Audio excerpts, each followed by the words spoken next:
Imagine this scenario.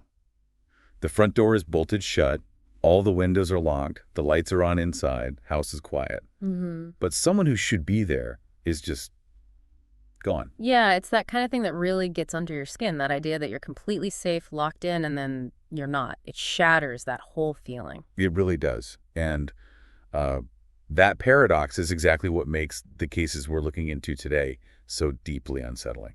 We trust our locked doors. We absolutely do. So when someone disappears from inside that supposedly secure space with no sign of a break-in, no struggle, it just messes with your understanding of, well, reality. Exactly. So today, we're diving into 3 really baffling mysteries. Yeah. Cases that have just, stumped everyone and still feel unresolved. We're going to look at Jennifer Kess, Brandon Swanson, and Ellen Greenberg. Each one is a tragedy, obviously, but they all share this really eerie sense of impossibility. Right. We'll try to unpack the facts, what we actually know, and maybe explore some of those big lingering questions. Because these aren't just cases where someone walked away.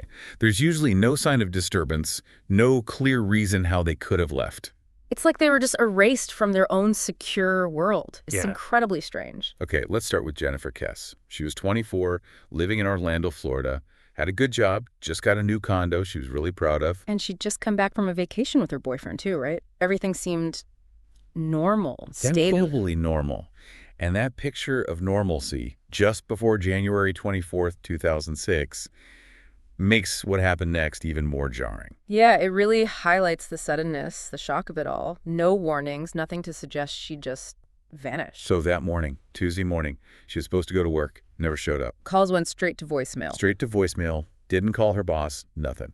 So naturally, her family got worried. They went to her condo, and what they found was, well, both mundane and really disturbing. Her car was gone? Car gone, yeah. But her phone, her purse, keys, they were all still in the condo. And there were signs she was getting ready for the day, right? Like wet towels, clothes laid out. Exactly. Wet towels in the bathroom, clothes on the bed. It looked like someone who was literally moments away from walking out the door. But the car was missing. That's the immediate contradiction. If she wasn't planning to leave, why was the car gone and her phone left behind? Very odd. It really is. Then, 2 days later, they find the car, parked at an apartment complex not far away. Okay, so maybe a lead? You'd think so. And this is where it gets incredibly frustrating. There was surveillance footage. It actually caught someone parking her car. Ah, okay. So they got to look at who was driving it. Well, no. Unbelievably, the camera's frame rate and the timing of this metal gate at the complex entrance rising up, it completely blocked the person's face. Just pure awful luck. Well, you're kidding. Investigators called it the luckiest obstruction ever, didn't they? They did. Can you imagine having that footage, but it tells you almost nothing about who it was? That's agonizing. Just a cruel twist. So what about forensics in the car? Anything there? That's the other thing. Almost nothing. No blood, no signs of a struggle. They found a latent print and a small DNA sample, but neither led to a suspect. It's like the car was wiped down, or whoever drove it was just incredibly careful. Which could point to someone who knows about forensics, maybe. Or it could mean the main event, whatever happened to Jennifer, didn't happen in the car. The car was just transport. Right. And then there's this other detail, quite chilling. Construction crews were working in her building complex that week. Unvetted crews, I remember reading that. Exactly. Yeah. Not properly vetted. And apparently, Jennifer herself had mentioned feeling uncomfortable around some of the workers. She'd even called her boyfriend about it. That definitely adds another layer, doesn't it? A potential vulnerability right there in her own building. Investigators must have looked into that. Oh, for sure.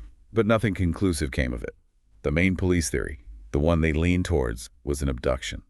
Happening where? In the tiny window of time between her locking her condo door and getting to her car in the parking lot, they estimated it could have been as short as 90 seconds. 90 seconds. Yeah. Wow. That implies it was incredibly fast, planned, or just a terrifying crime of opportunity. Someone waiting. Yeah. Less than a minute and a half to be taken without leaving any obvious sign. It's hard to fathom. And she's still missing. Still missing. Her family never stopped searching. Her condo, I believe, remained untouched for years, just waiting. It's heartbreaking.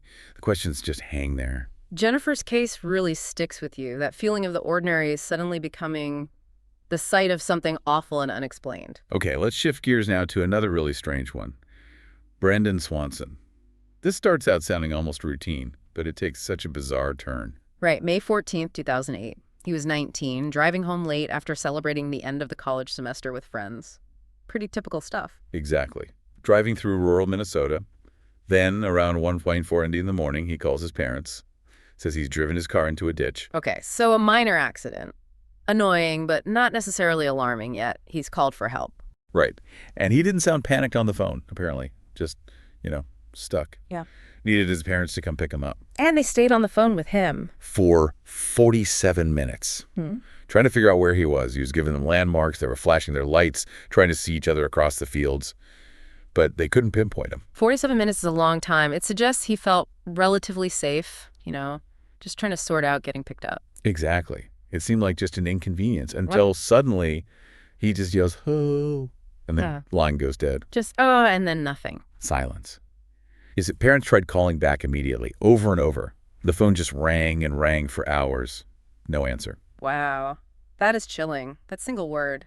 What could it mean? Surprise, fear, an accident. Who knows? It just hangs there. So the next morning, the police easily find his car. It's right where he basically said it would be, off a gravel road near Taunton. But no Brandon. No Brandon. And here's the really baffling part. Absolutely no sign of him around the car. No footprints leading away, no blood, no scuff marks, no torn clothes, nothing to indicate a struggle or even that he'd gotten out and walked anywhere specific. Wait, no footprints at all on a gravel road or the shoulder? How is that possible? That's what makes it so weird. It's like he vanished right from the car. Investigators thought maybe he started walking towards lights he saw, maybe a farmhouse or something, and ran into trouble. But there's no evidence for that. None whatsoever. Yeah. And get this, the search dogs, highly trained dogs, they picked up his scent initially, but lost it after about 3 miles. Lost it completely. That's unusual, too. What does that usually suggest? Well, it could mean he got into a vehicle, maybe. Yeah. Cut the scent trail off abruptly or something else interfered. But out there in a rural area, it's hard to say what. It's just deeply strange. Yeah. So 15 years later, Brandon Swanson is still missing. It's often called one of the strangest rural disappearances ever. No body, no real clues, just that final on the phone. It really leaves you with this profound sense of unease, how the ordinary, a kid driving home, can just dissolve into total mystery like that. Okay, let's move to our third case, which might be the most disturbing in terms of the contradictions. Ellen Greenberg. Ah, yes. Philadelphia, 2011. The elementary school teacher. This one is troubling on multiple levels. Found deceased in her apartment by her fiancé on January 26, 2011. And the scene itself was incredibly violent. 20 stab wounds. That number alone is staggering. 20, including 10 to the back of her neck and head. And the knife was still in her chest. The location of those wounds, especially the ones on the back of the neck and head, immediately screams foul play, doesn't it? It's very, very hard to imagine someone doing that to themselves. You would think so. Yeah. But here's the absolute kicker. The apartment door was locked from the inside. The deadbolt was thrown. Deadbolt engaged. No sign of forced entry anywhere. Windows locked. Doors secure. So how? How could someone inflict those kinds of wounds, especially the ones on her back, and then lock the deadbolt from the inside? It seems physically impossible. It absolutely does. And yet, despite all of that, the Philadelphia medical examiner ruled her death a suicide. Which is just astounding, given the evidence. Understandably, her parents refused to accept that. Completely refused.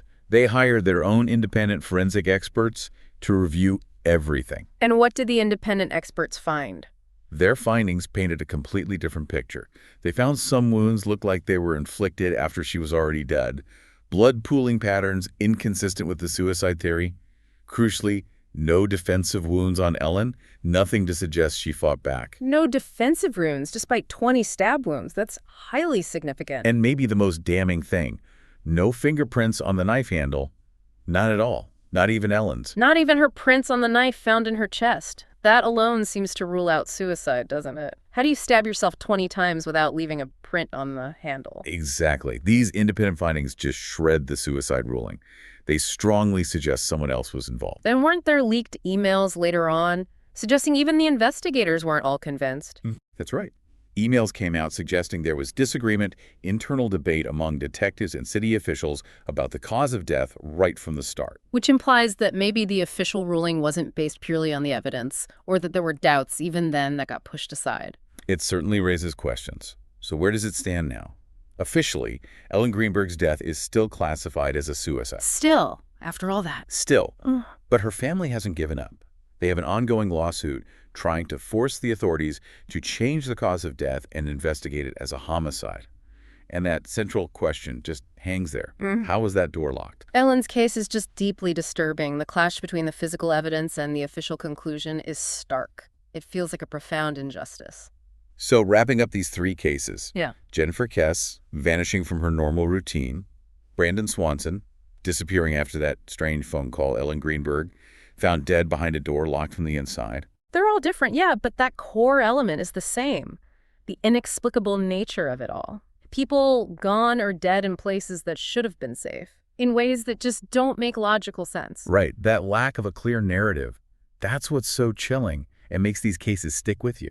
We've talked about possibilities, abduction, a random encounter, maybe something more sinister hidden in plain sight, like in Ellen's case. But the common thread is always the mystery, the lack of firm answers, and of course, the families left waiting, sometimes for decades. It's a hard reminder, isn't it? How fragile our sense of security can be and how much we still don't understand when things happen that seem to break the rules of reality.